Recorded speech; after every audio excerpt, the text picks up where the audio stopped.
വ്യവസായ ലോകത്തെ ചില പ്രധാനികളുടെ വിയോഗം, മരണം ആ വ്യവസായ സാമ്രാജ്യത്തെ എങ്ങനെ ബാധിക്കും, മുന്നോട്ടെങ്ങനെ പോകും, അതിൽ കൂടുതൽ അതായത് വിജയിച്ച ചില പ്രമുഖരുടെ വിയോഗം, ഒരു വ്യവസായ സാമ്രാജ്യത്തെ തൻ്റെ കഠിനാധ്വാനം കൊണ്ട് വൻതോതിൽ വിജയിപ്പിച്ചെടുത്ത ചില വ്യക്തികൾ ലോക ചരിത്രത്തിലുണ്ട്, ഇപ്പോൾ ജീവിച്ചിരിപ്പുണ്ട്. അപ്പോൾ അങ്ങനെയുള്ള അറിയപ്പെടുന്ന വലിയ വ്യവസായ സാമ്രാജ്യത്തിൻ്റെ സാരഥികൾ അവർ വിട പറയുമ്പോൾ ആ സാമ്രാജ്യം, വ്യവസായം പിന്നെ എങ്ങനെ മുന്നോട്ട് പോകും, കൂടുതൽ ട്വിസ്റ്റ് വരുമോ, കൂടുതൽ പുഷ്ടിപ്പെടുമോ, അത് തകർച്ചയുണ്ടാകുമോ എന്നതൊക്കെ ഒരു വിഷയമാണ്. ഇവിടെ രണ്ട് പേരുകൾ, ലോകത്തെ മോട്ടോർ വ്യവസായ രംഗത്തെ രണ്ട് പേരുകൾ വളരെ ഫേമസ് പേരുകളാണ്. രത്തൻ ടാറ്റ മോട്ടേഴ്സിൻ്റെ അധിപൻ. ടാറ്റയുടെ പല കമ്പനികളിൽ ഒരു പ്രധാനപ്പെട്ട കമ്പനിയാണ് ടാറ്റ മോട്ടേഴ്സ്. അതുപോലെ സുസുക്കി മോട്ടേഴ്സിൻ്റെ 40 വർഷക്കാലം അതിനെ നയിച്ച അതിൻ്റെ ഉടമസ്ഥൻ, അതിൻ്റെ ഏറ്റവും പ്രധാനി ആയിട്ടുള്ള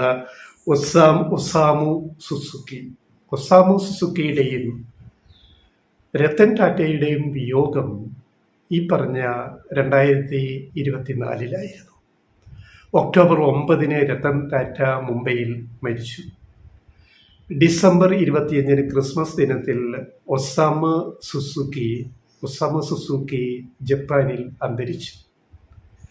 എന്തുകൊണ്ട് ഞങ്ങളിവിടെ ടാറ്റ മോട്ടേഴ്സിനെയും സുസുക്കിയെയും പറ്റി പറയുന്നു എന്ന് ചോദിച്ചാൽ, ഒസാമു എന്ന തന്ത്രശാലിയായ വ്യവസായിയുടെ കണ്ണുകളാണ് ഇന്ത്യയിലേക്ക് പതിഞ്ഞിട്ട് 1983 മാരുതി 800 ഇന്ത്യൻ വിപണിയിൽ വിപ്ലവം സൃഷ്ടിച്ചത്. ഇന്ത്യൻ റോഡുകളിൽ ചെറുകാർ. അപ്പോൾ 80കളിൽ മാരുതി 800 ഇന്ത്യയിൽ അവതരിപ്പിക്കാൻ ഏറ്റവും താല്പര്യമെടുത്തത് അന്ന് അതിൻ്റെ ചെയർമാനായിരുന്ന തലപ്പത്തിരുന്ന ഒസാമു സുസുക്കിയായിരുന്നു. അത് ഇന്ത്യയുടെ മോട്ടോർ വാഹന കാർ വാഹന നിർമ്മാണ രംഗത്തും അതിൻ്റെ വിപണിയിലും വൻ ചലനങ്ങൾ, വിപ്ലവങ്ങളാണ് സൃഷ്ടിച്ചത്. പിന്നീട് എത്രയോ വർഷങ്ങൾ മാരുതി 800 ഇന്ത്യൻ റോഡുകൾ അടക്കി വാണു എന്നുള്ളത് നമ്മൾ ആലോചിക്കുക. ഇപ്പോൾ ഇത് പറയാൻ കാര്യം, ടാറ്റ മോട്ടോഴ്സിൻ്റെ വൻ കുതിപ്പിൻ്റെ സമയമാണിപ്പോൾ. ഇപ്പോൾ ഉദാരവൽക്കരണം കൂടി വന്ന് മാർക്കറ്റുകൾ തുറന്നു കൊടുത്തതോടെ 90കൾ മുതൽ വിദേശികളും സ്വദേശികളുമായ മോട്ടോർ നിർമ്മാണ കമ്പനികൾ കടുത്ത മത്സരത്തിൽ ആണ് വിപണിയിൽ. എത്രയോ കാലം മാരുതിയുടെ അപ്രമാദിത്വമായിരുന്നു മാരുതി സുസുക്കിയുടെ. പക്ഷേ ഇപ്പം മാരുതി സുസുക്കിയെ ചോദ്യം ചെയ്തുകൊണ്ട് ടാറ്റ മോട്ടേഴ്സ് ഉൾപ്പെടെ രംഗത്ത് വരുന്നത് എന്നുള്ളതാണ് ഏറ്റവും പുതിയ വിവരങ്ങൾ. അവിടെയാണ് ഞങ്ങൾ സുസുക്കിയുടെ കാര്യവും ടാറ്റ മോട്ടേഴ്സിൻ്റെ കാര്യം ഇവിടെ പറയുന്നത്. പക്ഷേ ആ നല്ല ദിനം കാണാൻ രത്തൻ ടാറ്റയ്ക്ക് കഴിഞ്ഞില്ല. കഴിഞ്ഞ ദിവസം റിപ്പോർട്ട് പ്രകാരം ഇന്ത്യയിൽ ഏറ്റവും കൂടുതൽ വിൽക്കപ്പെടുന്ന കാറ് ഇപ്പോൾ, പ്രീമിയം കാറ് ഇപ്പോൾ ടാറ്റ പഞ്ചാണ്. ഇപ്പം മാരുതി പിന്നെ വേർപെട്ട് സുസുക്കി മാത്രമായി. സുസുക്കിയുടെ ഇന്ത്യയിലെ വിജയവും ഇപ്പോൾ സുസുക്കി നേരിടുന്ന കടുത്ത മത്സരവും സുസുക്കി പിന്നിലേക്ക് പോകുന്നതും കണ്ടുകൊണ്ടാണ് ഒസാമു സുസുക്കി മരിച്ചത്. ടാറ്റയുടെ കുതിപ്പ് കാണാൻ, ഏറ്റവും വിൽക്കപ്പെടുന്ന കാറ് പഞ്ചായിട്ട് മാറുന്നത് കാണാൻ രത്തൻ ടാറ്റയ്ക്കും സാധിച്ചില്ല. അങ്ങനെ ചില വിയോഗങ്ങൾ.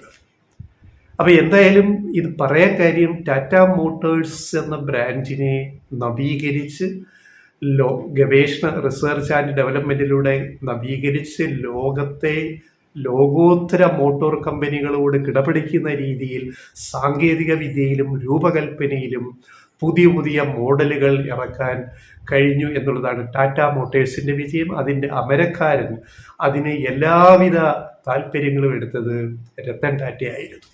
അതുകൊണ്ടാണ് ഞങ്ങൾ ഇവിടെ ഈ കാര്യങ്ങൾ പറയുന്നത്. ഇനി ആ ലേറ്റസ്റ്റ് റിസൾട്ടിലേക്ക് നോക്കുക. വിൽപ്പനയുടെ എങ്ങനെ ടാറ്റ മുന്നിലെത്തി എന്നുള്ളത്. അതായത് ഇന്ത്യയിൽ ഇപ്പോൾ ഏറ്റവും വിൽക്കപ്പെടുന്ന ഒരു വർഷത്തിൽ ഏറ്റവും വിൽക്കപ്പെടുന്ന കാറായിട്ട് ടാറ്റ പഞ്ച് മാറി, വാഗണാറിനെ തോൽപ്പിച്ചുകൊണ്ട്. അതിൻ്റെ വിശദ കണക്കുകൾ ഇങ്ങനെയാണ്. ടാറ്റ പഞ്ച് ഈ 2024 കഴിഞ്ഞ വർഷം വിറ്റത് കൃത്യമായിട്ട് പറഞ്ഞാൽ 2,30,30 കാറുകൾ ടാറ്റ പഞ്ച് കാറുകൾ വിറ്റു. തൊട്ട് പിന്നിലായ വാഗണാർ മുമ്പിലായിരുന്നു. ഇവർ കഴിഞ്ഞ മുമ്പത്തെ വർഷം 2023 വരെ മുന്നിലുണ്ടായിരുന്ന വാഗണാർ രണ്ടാം സ്ഥാനത്തേക്ക് മാറി 1,91,000 യൂണിറ്റുകൾ അല്ലെങ്കിൽ കാറുകളാണ് വാഗണാർ വിറ്റുപോയത് 2024. അവിടെയാണ് ടാറ്റ പഞ്ച് വാഗണാറിനെ മറികടന്നിരിക്കുന്നത്. മൂന്നാം സ്ഥാനത്ത് സുസുക്കിയുടെ തന്നെ മാരുതി എർട്ടിഗോ ആണ്. 1,90,000-ലധികം യൂണിറ്റുകൾ കാറുകളാണ് കഴിഞ്ഞ വർഷം വിൽപ്പന നടത്തിയത്. നാലാം സ്ഥാനത്തും മാരുതിയുടെ ബ്രസ്സയാണ്. മാരുതിയുടെ ബ്രസ്സ 1,88,160 യൂണിറ്റുകൾ വിൽപ്പന നടത്തി. അഞ്ചാം സ്ഥാനത്ത് മാത്രമാണ് ഹുണ്ടായി ക്രെറ്റ വന്നിട്ട് SUV 1,86,919 കാറുകൾ വിറ്റിരിക്കുന്നു.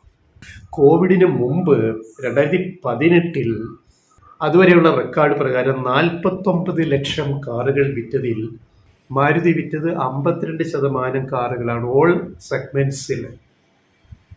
ഇനി 2024 42.86 ലക്ഷം കാറുകളാണ് വിൽക്കപ്പെട്ടത്.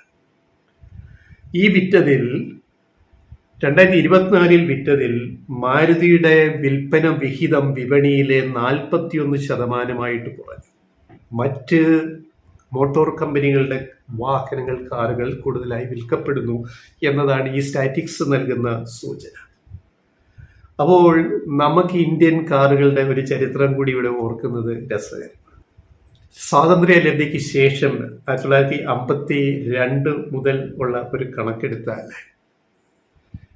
ഇന്ത്യൻ റോഡുകളെ വാണിരുന്ന ഒരു രാജാവ് ഉണ്ടായിരുന്നു, അമ്പി.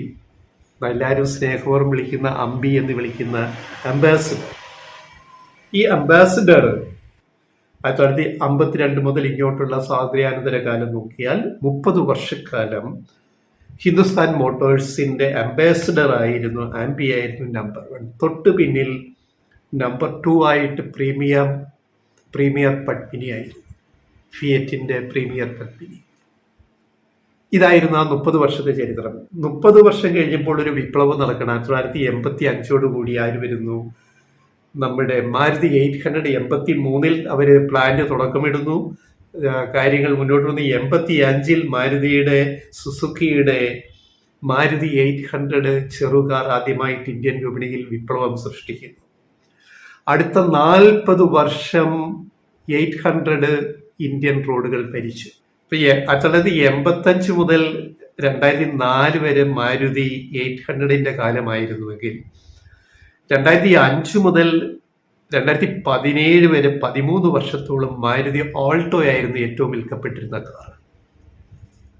അപ്പോൾ അവിടെയാണ് 2017 കഴിഞ്ഞ് 18 കൂടിയാണ് ഓൾട്ടോയെ പിന്തള്ളിയിട്ട് വാഗണാർ കയറി വരുന്നത്.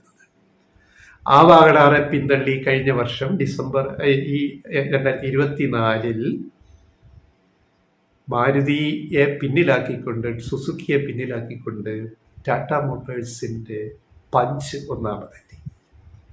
ഇതാണ് ഇന്ത്യൻ വാഹന വിപണിയിലെ ഏറ്റവും പുതിയ ട്രെൻഡുകൾ.